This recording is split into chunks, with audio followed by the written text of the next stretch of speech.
sure you've seen the meme or heard the saying, hire for attitude, train for skill. And our guest today does just that. You'll want to stay tuned in. Welcome to Unity Talks, where the hiring experts of Dallas-based recruiting firm Unity Search engage in lively discussion with successful business leaders to dissect their careers and how they got to where they are today, the obstacles overcome to reach their success, and steps they've taken to stay at the top of their respective fields. So listen in as we provide you with the thought-provoking conversation and ideas that keep industries moving forward. And welcome once again to the Unity Talks podcast, where we interview leaders across DFW in accounting, finance, and tax. And we talk about a variety of topics: why they chose accounting, finance, or tax, what brought them to DFW, how they develop in their career. And we're really excited today with our guest. So I wrote a couple of things down because I want to make sure I get it all right here. So our guest is the Director of Financial Services at Freeman Company. I've known him for about 4.5 years. He is a world traveler, which is true. I've talked to him about traveling all the time, all over the place. Once you get to know him, he has a personality that can fill a room. Maybe a small room, but he has a personality that can fill the room. And I like to call him the most interesting man alive, and he should be very appreciative about that one. Val Osipov, welcome to the podcast. Thank you, David. Thank you for having me. That's the best intro I've ever heard in my life. Okay, I was going to say, did I undersell? No, where am I at? You've done just enough. Okay, just enough. You've done just enough. I couldn't have said better myself. Well, we still want you to be a client of ours, so I was trying to find the line. I will never leave. Okay. I will never leave. I feel good. No, so seriously, big trips. You got one coming to Australia really soon. Oh, that's right. Yeah. Yeah. My daughter lives in Australia, so they finally opened up the country, and I took an opportunity. I have to go. I have to see my baby girl. What city? She's in Byron Bay, so just outside of Brisbane. Awesome. Beautiful. Awesome. It's going to be the whale migration season. Man, so it is going to be 2 weeks. So 2 weeks. You fly there, you spend 1 day with her, and you fly back because you only have 2 weeks. Exactly. And that's what that's what's going to take. Probably 2 weeks to get there and 2 weeks to come back. So I probably should take a month. So I know. We'll see how that's okay. That's okay. You'll report back, and then I'll go visit. Right? You should come with me. Oh, man. I think we're going to have so much fun. I think we could do that. Yeah. We can manage that. Hey, seriously, so you decided to become a finance professional, and I've talked to some of your current coworkers at your current company who said that Val should be a comedian. I don't know why he chose finance. Why did we land on finance? How did we get here? I guess we all have the bills to pay, I suppose. Yeah? Yeah, that helps. it doesn't always work out. Yeah, it helps. For all of us. Yeah. You have to give me some names. Who told you that? But that will be later on. Like any other little boy growing up, I wanted to be in finance. Who wouldn't? Yeah, boyhood dream. Exactly. I want to be an You want to be accountant. interesting, go in finance. Obviously, that's not the real story. I wanted to be a pilot. Maybe the next week I wanted to be a doctor. Then I wanted to be a trained engineer. I became a pilot once I came to the United States later on. So I had to wait a couple of decades to become a pilot. It's just a private pilot license. But that dream was fulfilled eventually. And as I was growing up in high school, I discovered that I was good with numbers. Who knew? My parents definitely wouldn't have guessed that when I was in 5th grade. But the math and physics kind of interested me, so I nerded out a little bit on that for the last couple of years in high school, and I thought I was going to be a mathematician. Looking back, I'm grateful I didn't take that step. I went to the engineering school back home, and I studied navigation systems and gyroscopes, and then I moved here. And when I came to the States, I figured that finance was the thing that I was going to do. So I went back to school and studied finance. And the rationale for doing it was that finance is the thing, the kind of glue that holds everything together, right? There's always money to be counted. I'm still counting it. Yeah. Oftentimes not my own. Yeah. But seriously though, it has been a career path I've chosen consciously. Part of it is because of,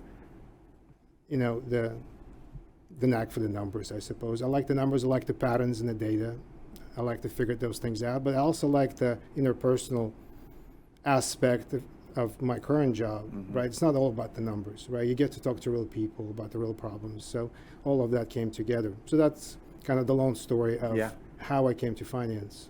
Did you ever feel that, you had all these career aspirations, even when you're a kid, like I did? I wanted to be this professional athlete and that professional athlete. Then it was a doctor. Did you ever feel that when you came to you said, when I came to the U.S., that's when I got into finance. Did you feel that you were remaking yourself, or did you feel that you were just kind of becoming who you should have been? I think your life is a journey, right? You discover yourself. Every year you live, you learn something about yourself. And obviously, when I want to be a pilot, I was, 14, 16, right? But then as you grow up, you discover the things that interest you more, and you kind of become probably more rational in your choices. Yeah. Right? And what speaks rationality is finance. I don't think anything else would. Yeah. So I think it was the process. It was the evolution of me that took me there. Not so much that I knew it early on I was going to do this. And even as I kind of got into finance, I worked for Citigroup for a number of years, then for other finance companies. It's always an evolution. You do something else. You don't stick with one thing. You keep it interesting. You've touched on something already. We've often heard, and you see these memes and quotes all over the place that say, hire for attitude, hire for effort. You can train skill, and you see that a lot, or however it's said many different ways. And a lot of leaders I talk to, that's what they go into it, and then you get into the interview, and there's a lot of skill questions. And that's fine. Everybody has their own style. That's okay. Right. You truly are, like, if I go into an interview with you, I'm probably not getting asked a skill question because you truly believe I can teach you that. There's so much more in the interpersonal skills and the attitude and the effort and who you are as a person. So how did you adopt that, and how has that become the way you've built teams? That's a good question. Very true. I believe that hiring managers fall into, crudely speaking, two main camps, right? One is hiring for the skill, the other hiring for the attitude, the worldview, the cultural fit, if you will, whatever that means, and we all define it for ourselves. I belong to the latter group, right? I hire for the cultural fit. I want to make sure that the person has the right worldview, if you will, right? Their positive outlook on things. Are they comfortable with change? Are they comfortable in certain real life situations, rather than me asking them questions? Can they use Excel? Can they use a financial calculator? Have they ever done this? Have they ever done that? Because like you said, I can train all that. What I cannot train is the attitude, right? By the time we hire someone, that person had formed already, for better or worse, and you want to bring somebody on your team who will add to the team, not subtract from it, right? We spend a lot of time together on teams, right? Not the teams, the software, although we do a lot right now. But as a group, we spend a lot of time together in the offices or even remotely, and you want to like people you work with. And as a leader, that's what I want to bring to the team. I want to bring another team member that would add, right? That would make my team better. And again, you would want some technical skill. Obviously, you won't just hire somebody with absolutely no experience for certain jobs. But that's not the main focus. And you mentioned, in my interviews, that's exactly how they go. I mean, if you were to just be a fly on the wall, listen on my interviews, you probably wouldn't have guessed for what position I'm hiring. I mean, they're probably not medical type of questions, right? Well, so I'm gonna stop you there because I wanna go back. I don't want to leave this. So keep where you were going. Okay. How did you come to the conclusion that this is what works for you? Was it someone you worked for? Was it just trial and error, a combination of all how did you arrive at this? I think it's trial and error. I mean, I've lived long enough now. I mean, there's some runway behind me that I have been an employee. I am an employee, right? And I have been an employer as well. And you kind of start to pick up on the signals, if you will. You better pick up on the signals by the time you get to this ripe age. And you see what works in groups, what doesn't, right? So why would you be going after, or perpetuating a concept of the skill is the foremost and always the most important, rather than learn from the lessons of the past, right? To see which people have succeeded in your experience, right? I mean, it doesn't have to be just in my own experience. I mean, we have access to YouTube. You see what successful people do, what they don't do, right? We hear all this top 10 YouTube videos, like do the top 10 things and be successful. I mean, they're kind of corny sometimes, but they're true, right? And if you boil it down, all of them, to something, just some kind of a substance, you'll find that it's about attitude. It's the good habits. It's never about the skill. Like, hey, kids, go learn Excel, go learn programming, SAS, SQL. I mean, anything you would want to name. Yeah, those things are important, right? And you want to have some in your toolbox to draw upon later on. But once everything else fails, right, what's left is your personality, your attitude, and people want to be with you. People want to do business with you, whether you're in sales, right, or you just in the office job, and you may never see a customer again. But you have internal customers. You have your teammates. So it sounds like it's been trial and error. It sounds like it's been your perspective from what's worked with you interviewing people, and also as an employee working their way up the ranks. Because I think about, like, just from an observation standpoint, or clients that I meet with, if they're a CFO, there's almost this, when you begin your career, the book side. And that's not really that practical. And then you get into the job and it's like, wow, they never taught me this when I was in school. And so you're getting taught the skill, and then you become technically sound as you progress in your career. At least you hope you become technically sound, or you're going to reach a ceiling pretty quickly. And then as you reach the top, as you reach that CFO job, from an observation standpoint on my end, I feel like they probably have the skill, but they probably have lost a little bit of that skill because they're more focused on the people development and leadership qualities. So, it's not as if the skill, to your point, is what gets you there and keeps you there. What gets you there is leadership, interpersonal skills, working with people, and that's also what keeps you there, right? Right. I mean, if you would think about the skill and other intangibles, right? So if we put a skill as a tangible skill, and everything else is a soft or intangible skill, right? Then the skill is almost like your ticket into the job first, right? As you're coming out of college, your resume is empty. All you have is your GPA, right? And you're like, this is me, right? And you present yourself, an employer would take a chance on you, mostly for what you've learned in school, right? But as you progress, that drifts away. And for you to then take the next step and the next step and the next step, people have to like you.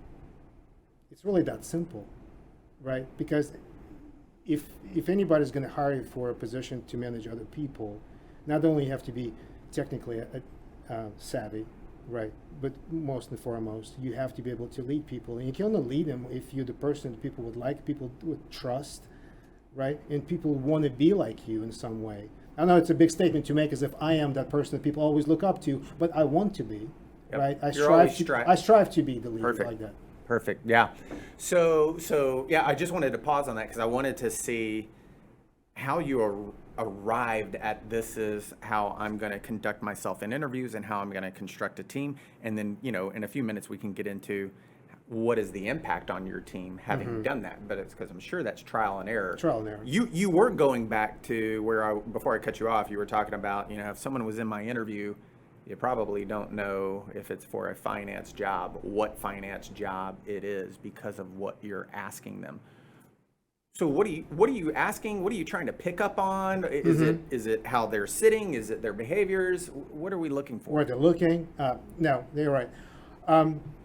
I have, and those on my team that, they've been on interviews with me. They already know the question. One or two questions I like to ask, and the most popular one for me is the question about: is it better to be right or polite? And I clarify by saying polite, meaning so. Let's say in life and in companies you have policies, right? The set of rules that you live by. Don't do this, do that. This is the guardrail, don't go over it. There's the edge of the earth, you will fall over, right? So people tend to fall into some categories, right? I mean, some could go on either extreme and say, I'm always going to be right. This is what the policies say. That's what is written in it. Sure, very black and white. And I'm just going to go black and white, Yeah. right? Other people could find themselves on the other side of the spectrum, and they're going to say, I think customer's always right, or anyone is right for that matter, right? I'm not going to rock the boat, so I'll be polite, right? They probably know what the right answer is, but they're just like, nah, I'm just not going to do it.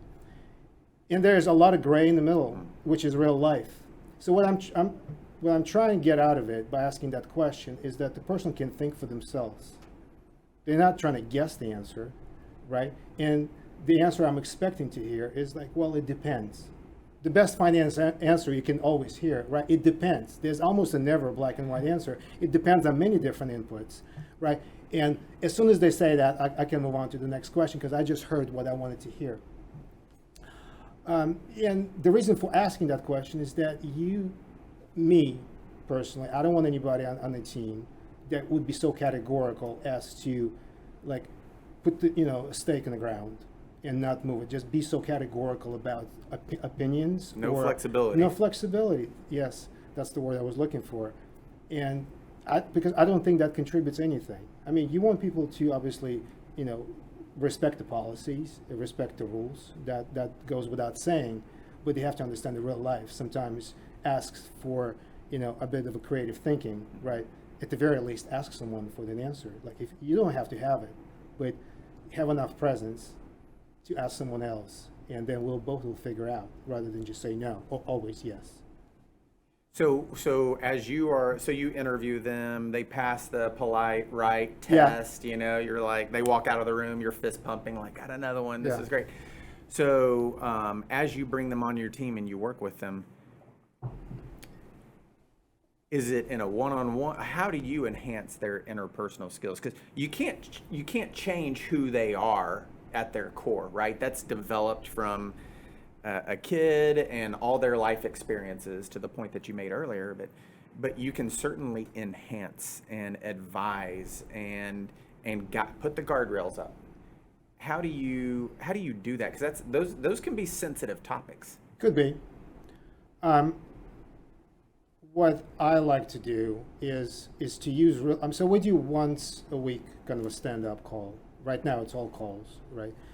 And we kind of go over some things that either we would expect to happen during the week, just as a team, whatever household items we have. Usually during those calls, I may bring up an example without naming any names, but the real life example, right, that we will play out as a team, or me just playing out in front of them. That would highlight the point I'm trying to make, right? I mean, sometimes it's about negotiating, right? Because a lot of what we do is about either collecting or credit extension or anything to do with billing. Sometimes you have to discuss topics that outside the comfort zone, right? To make people comfortable with discussing those topics, you have to give some examples, right? You have to put the guardrails. So we discuss those topics, right? We discuss how to negotiate, how to open up the conversation so people don't close down, but instead we'll give you another minute to listen to you, right? How to be empathetic. And so I use different examples to kind of put it into my team, right? Let them absorb it.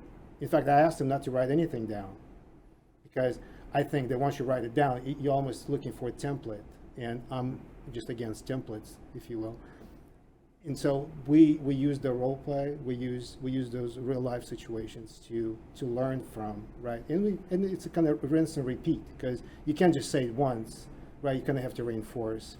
I do it for myself more than anyone else sometimes, right? I mean, it's not that I know it all. I mean, my associates would bring something to me. Oh my God, we just shared this experience among us all the time. I love it. In fact, so we have Rebecca sitting in the room. She's working, and I call myself the chief repeating officer all the time because I just repeat the same things over and over. Half the time it's for them because it's important to get the message across, and half the time it's for me because I need to be reminded of these little things. And I love the idea of role playing. And we'll deconstruct deals in our office with other people contributing and giving their part because, many minds is better than just one mind as long as you can kind of keep the focus on what the objective is. And the one thing I would say, you said, let's talk about deconstructing a deal or a negotiation. And sometimes, and you said, sometimes we won't use a name. Sometimes we won't use a name, but other times we will use the name, and they're in the audience in the office, and we're talking about it, because at the end of the day, it's easier many times to talk about a topic like that in front of everybody, because everybody gets to learn. And when you do it one-on-one, you're only that person is learning, and then you think, well, this would be really good if everybody heard this. And everybody usually knows what everybody else is going through, at least in our office, because it's a small office and we're such a close team. And so we all talk about it, but it's not as if we're trying to talk about someone. We're trying to use that and say, here's what we can do. Here's what we can learn from that. Here's what we can get better at. So I love the role play idea, because so many people, I mean, your team, whatever it is, 10 people, 20 people, they're all learning in the moment, and it's something that they can face. I think that's such a great idea. I haven't heard many people use kind of the role play idea. Yeah. I mean, we don't use it all the time. Yeah. But there are cases when it's very helpful, right, to demonstrate the point. Because for us to put ourselves in the shoes of a customer, right, to kind of switch the seats, if you will, right, and imagine what they're hearing us say. Because, oftentimes we use the terminology that only we can recognize, and we think the rest of the world would know. So we highlight those points too. I was like, would you know if I just said SAP to you? If you were a customer, you've never heard of SAP, would you know what that meant? Right? They're like, okay, yeah, that makes sense. Yeah. Right. So, I mean, to that extent, it's very helpful, right, to kind of switch seats with the customer. Yeah. You mentioned earlier, and it kind of goes right here. You said one of your sayings is a toolbox of options to draw from. Yeah. And so to apply it to what we're talking about exactly right now, when you do that role play, you're arming everybody on your team with more tools in their toolbox that when they get in that pressure situation with a client, their mind goes back to the conversation. Right. So how did you come up with this toolbox? Like that's some type of philosophy or saying that you use. What does that mean to you? Well, I the way I would describe the toolbox is just experiences and skills you accumulate over a lifetime, right? It's not a one particular thing or applicable only to a particular job or skill or profession, right? As long as you live, you learn something. You better be learning something, right? And I hope many of us retain from every year that we've learned something. So that's what I meant by the toolbox, right? And keep it fresh, right? Draw from different experience that you had as a person, whether it's professional or personal, it doesn't matter, because the multitude of those experiences expands your horizon, right? It makes your decision making better, because take me for an example. I work for different companies, right, in different industries. I worked for Citigroup. I was doing commercial equipment finance, the big yellow metal caterpillars and such financing. Then I worked for a decade at AmerisourceBerg and the pharmaceutical distribution company, right? And now I'm with Freeman Company. Completely, vastly different industries, right? Have almost nothing in common. And that is the beauty of it. That all added something to my toolbox, right? It added the knowledge from that industry. It added a knowledge from another industry, a different system I've learned. I've seen what other companies have done, what worked, what didn't, right? It's not necessarily just a skill that you can say, I know how to do a pivot table. It's knowing what didn't work. It's just as useful as knowing what works, right? Something that will keep you from making a mistake that someone else already made for you. So that's what the toolbox means for me. And that's what I try to highlight for my team as well, for them not to forget the experiences they've had and learn from it and use it all the time, right? When it comes to our, weekly calls, or it used to be monthly, but now it's weekly, we just like you said, I'm also the chief repeating officer, right? I kind of go over the same things because it almost creates the muscle memory. Yes, absolutely. Right? It's like in sports. If you do something long enough, eventually it becomes a muscle memory. Yeah, you got to take reps. Right. Yeah. Exactly. What? So when you think about the tools to draw from, sometimes let's talk about you working with a customer. And some customers can be really challenging because not everybody's the same. And I've got to believe that one of the tools that you want, and you'd have to train your team for this, or at least change their thinking, is, yeah, sometimes you want that tough customer, the one that's a pain. Right. Because you're charged with trying to figure out how to work with them. And you're charged with being incredibly resourceful, because the one that's a pain doesn't care about how well you can do a pivot table. Right. What's going to get to them is your interpersonal skills. Right. Back to why you're interviewing the way you're interviewing. So when you have customers that are challenging, or team that is challenging, and a teammate, employee is working with that customer and comes to you and says, man, Val, I can't do it. Like, this customer is driving me crazy. Right. I got to imagine you're trying to change their mind and their viewpoint of that customer to show the value that it is in their individual career to work with someone like that. True. But I think if you wait until they come to you, it's probably too late. Good point. So back to the training, right, and the muscle memory. You know, especially in like collections business, right? You get into a lot of tough conversations, right? Just by design. Yeah. I mean, this is the field. Yes, That's what happens. So you better be prepared for it, right? And we go over that all the time, right? How to handle the conversations like that, right? What to say, and better yet, what not to say. When you speak and when you let them speak, right? And just the kind of common techniques of how to work through those difficult situations, how to de-escalate, how to let someone, just let them say what they wanted to say, hear them out, and then see if you can help. Yeah. Right, and offer a solution, or two, or three. Give them options to choose from. Yeah. So, yes, but that work needs to happen on the front end. Right? I mean, if you wait until they already on the ledge, you have to talk them off of it. Yeah. You probably wait a little too long. That's why it's so valuable having that team environment where you're doing those training calls and those role plays, because the new person, they may have a tough customer, but yet they have plenty of opportunity to listen to all the other ones, and they're Right. drawing from that toolbox. Right. There's another thing that you do. I love it, and we've talked a lot about it. It's getting 1% better every day. Like, you're competing with who you were yesterday. You're competing with who you were last year. You're trying to be better. Personal, professional life. Is that just something you've read? Is that something that you've decided, I'm just going to adopt that methodology? No, I think it's just me. I mean, I wish I could attribute a certain book source and say this is why I'm the way I am. I guess just my makeup, the way I am. Yeah. There's a funny story about from high school days. So when I graduated high school, our parents presented us with high school albums that they prepared for their child. So my dad made one for me, and there were just normal pictures from the class, kind of leading up to graduation. And there was one, a collage that he made, a kind of a cartoon with, heads cut out and put on top of the cartoon figures of me and my friends, my best friends, all of ours doing our favorite activity. So one guy was sitting in front of TV because he really liked to watch TV. The other guy was on a dirt bike. The other guy had like boxing gloves on. And here there was my cartoon.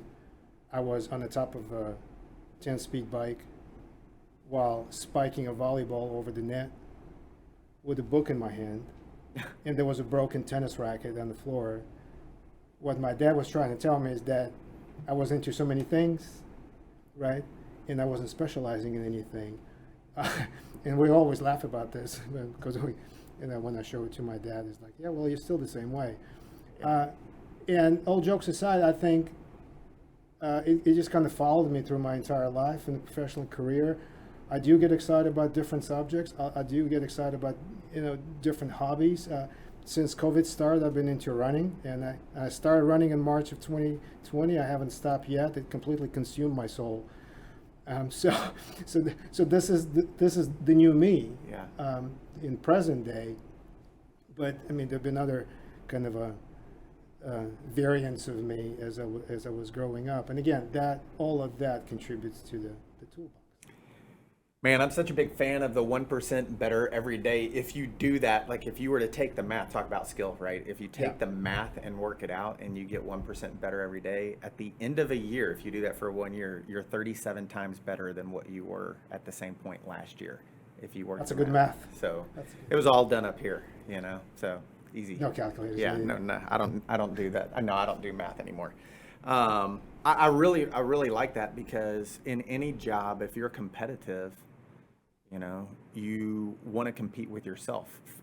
Let your competition do whatever your competition is going to do.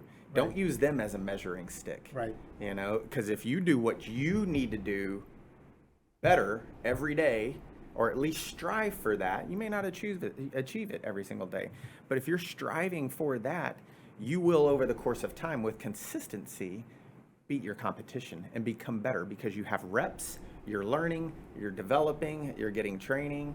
It's just, to me, that's just a better way to live your life. You're just not weighing yourself down with extemporary circumstances. Well, and it's more interesting that way, right? To live your life. Imagine when you're not learning anything new, you're not having any new experiences, and that goes day after day, year after year. Then it's just, you're born, you go to school, you work, you die. Yeah. But you want to have life in the middle, right? And we talk about professional settings a lot here, but there shouldn't be a different persona of you in the business setting than you are in the personal setting. I tell my team that all the time. I said, we shouldn't put on a different face coming to the office. We are who we are. Embrace it, right? Leave the ugly stuff home, but bring your best to work, right? You want to joke around, I'm all for it. Sometimes you would think that we're not doing anything. There's so much laughter, right, from our team's quarters. But I think remaining true to yourself is very important to mental health and to success. Amen. In business or in personal life. Amen. That's why it's so important, as you were talking about, to wrap this whole thing together, is that interview that you're doing where you're looking for those interpersonal skills, because you want that person to be the same in their personal life and their professional life, because it'd be too hard to manage. Oh, I'm work mode, so I need to put on this face. Right. Oh, no, this is, and then you're going to get them mixed up, and that's just not the person that it'd be too much effort. Right. You want to get to the real person when you interview someone. Yeah. Because the real person will show up one day. Right. Yeah. And I'd like to know it early on. Yes. Yeah. Who are you? Who is this today? Right. Well, Val, man, it's been great. So I've got to ask, as we're wrapping up, because we always try to leave some type of action item for those who are listening. I don't know if it's an action item or if it's just something for them to think about, but what would you leave our audience as kind of summing up what you've talked about and shared with us today? I would say, for those looking for a template of success or the next step to take, I would say stop looking for a template. Right. We talk about a lot today about that the life will take you where almost all the time where you need to go, if you just let it, right? If you let yourself to get there. And the path that we will all take will be very different. So there's really no template. There's no 10 steps of successful people that apply to everyone, right? Instead, focus on building your toolbox, right? Wherever you want to call it. Just anytime you work on something, anytime you meet someone new, try to learn something from them, right? Because in the end, that will add to you as a person. It will add to you professionally, right? And all those little successes and experiences and failures alike will contribute to something better in the end. So that'd be my words of wisdom for today. Yeah. You talking about, your dad gave you an album with characters and a little bubble on top about what you're doing. What you said makes me think of that picture where, it's 2 points and one is a straight line, where I'm at now and here's success, and it's a straight line and it looks like an easy path. When reality is just all the squigglies, ups and downs, valleys, peaks, troughs. That's what you just made me think of. And that's true. That's the way it's been for me. I'm sure that's the way it's been for you. That's life right there. Right. So, right. Val, man, we really appreciate it. Thank you so much for joining us today. And for those, our audience that are listening to these podcasts, what great words of wisdom that what Val shared with us today, the interpersonal skills. Technical skills can only take you so far. If you're great technically, that's fantastic. Try to work on the interpersonal skills, okay? Because you got to have both. It's not an either or. It is both of them. Thank you so much. If you're looking for the next step in your career or the missing piece for your team, Unity Search has you covered. Whether it's finance and accounting, tax services, information technology, or human resources, Unity Search is here for you with experienced and dedicated hiring professionals. Reach out today and take the next step. Unity Search, placing you first.